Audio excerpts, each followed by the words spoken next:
मुक्ता बिंद्रुमयीं नीलधवल इच्छा यरुमुखे क्विचड़े यरुक्तामिन्दुक्ला निवदे रतन मुक्ताम तत्वीर्णामितिकाम गायत्री वरदा भयाम कुशासम ब्रक्पाल गदा शंख चक्रम धार बिंदुगुलम हर्य भजे।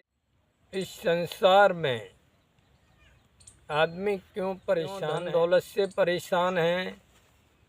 वो अपने जीवन में ग्रहों का सदुपयोग न करने के कारण वो परेशान रहता है।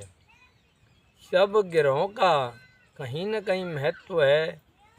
यदि तुम अपने ग्रहों को सही तरीके से अपने कर लेते हैं तो सुख, शांति, समृद्धि और सब चीज़ आपको प्राप्त होगी।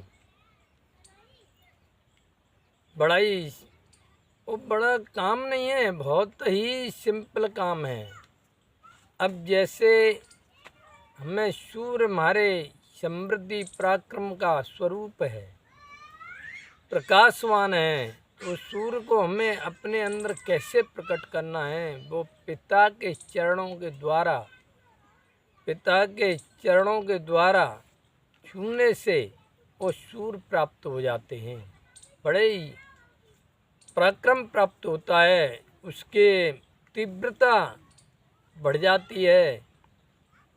इसी तरीके से हमारे चंद्र की मन का निर्णय, डिसीजन लेने की जो शक्ति होती है, निर्णय लेने की जो शक्ति होती है, वो माँ के चरणों से होती है। चंद्रमा मन के कारक हैं, बड़ी शीतलता से और बढ़ जाती है। इसलिए हर व्यक्ति, हर बच्चे को सदाचारी बनना चाहिए और अपनी माँ के चरण स्पर्श करने चाहिए। मंगल ग्रह हमारे भाइयों से रिलेशन रखता है। जो बड़े भाइयों का सम्मान करते हैं, चरणों का स्पर्श करते हैं, उनका पराक्रम बढ़ जाता है, उनके अंदर साहस बढ़ जाता है। और जहाँ भी कंपटीशन देंगे, जहाँ भी समाज के अंदर बैठेंगे, उनके अंदर ऐसी एक एनर्जी लेवल बढ़ जाती है और लोग उनकी बातों को सुनने के लिए आकर्षित हो जाते हैं और स्वाभिमानी भी बन जाता है। उसका शीश कभी झुकता नहीं है और हमेशा सम्मान की दृष्टि में बढ़ता चला जाता है, समाजों की दृष्टि में बढ़ता है। बुद्ध हमारे बच्चों से संबंधित है। बच्चों का जितना सम्मान करेंगे उतने बुद्ध ग्रह प्रसन्न होंगे। और जब प्रसन्न होते हैं, जब बच्चे प्रसन्न होते हैं, क्योंकि बच्चे ईश्वर का स्वरूप है, यदि उन्हें कोई डांटता है, फटकारता है, तो हमारे बुद्ध ग्रह धन से संबंधित भी हैं। इसलिए हमें कभी भी बच्चों को डांटना नहीं चाहिए, क्योंकि यदि बच्चों को डांटा तो उसी समय कर लें कि हमारे अब धन का निश्चित पतन हो जाएगा। बस ऐसे ही रहेंगे। इसलिए हमें कभी बच्चों को डांटना नहीं चाहिए। बच्चों को दुलार से, प्यार से, प्रेम से प्रसन्न कर देना चाहिए, तो तुम्हारी धन समृद्धि और बढ़ती चली जाएगी और बच्चे भी आपसे जुड़ते चले जाएंगे।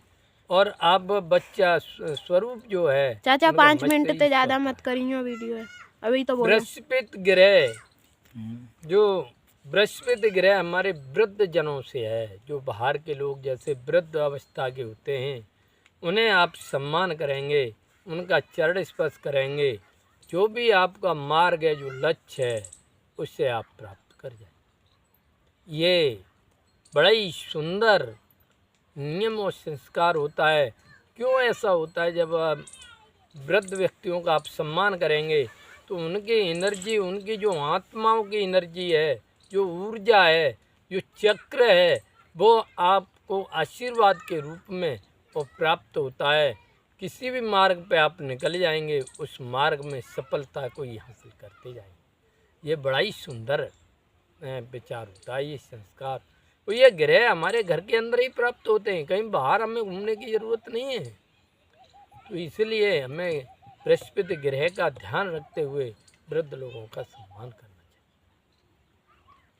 शुक्र ग्रह हमारे ये धर्म पत्नियों से संबंधित होता है, और जो पत्नियों का सम्मान करते हैं, जिस घर के अंदर धर्म पत्नी का सम्मान करता है पति, तो उसके घर में स्वयं लक्ष्मी वास करती है, स्वयं लक्ष्मी का प्रवेश होता है, और वहाँ पर दरिद्रता कभी प्रकट नहीं होती है। और जहाँ धर्म पत्नियों का अपमान किया जाता है, उनके घर में कभी भी लक्ष्मी का प्रवेश नहीं होता है। इसलिए हमें शुक्र ग्रह को अपना करने के लिए, अपने अंदर विराजमान करने के लिए हमें धर्म पत्नियों का विशेष सम्मान करना चाहिए, प्रसन्न मुद्रा में जाना चाहिए।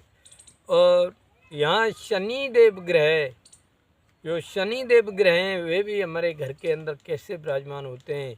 जो अंधे होते हैं, लंगड़े होते हैं, गरीब होते हैं, दरिद्र होते हैं, उनके हिस्से में आते हैं। जो इनका अपमान करता है, उन्हें कभी भी सुख शांति प्राप्त नहीं होती है। और इसलिए हमें कभी किसी अंधे और लंगड़े और गूंगे और दरिद्रता को देख करके खुश नहीं होना चाहिए, हमें सहायता करनी चाहिए। ये शनि देव वहाँ उन पर बड़े प्रसन्न होते हैं और धन दौलत समृद्धि को बढ़ावा देते हैं। और जहाँ भी आप जाएंगे वहाँ आपको शांति प्रदान होगी। और सदैव शनि हमारे नौकरी संबंधित, समाज में प्रतिष्ठा बढ़ाने में, सब में हमारे ये न्यायप्रिय काम करते हैं। यही 7 ग्रह हमारे घर के अंदर मौजूद हैं, लेकिन इन्हें समझना चाहिए बड़े गहराई से और चिंतन करना चाहिए। जो ईश्वर का चिंतन करता है उसे प्रसन्न रहता है।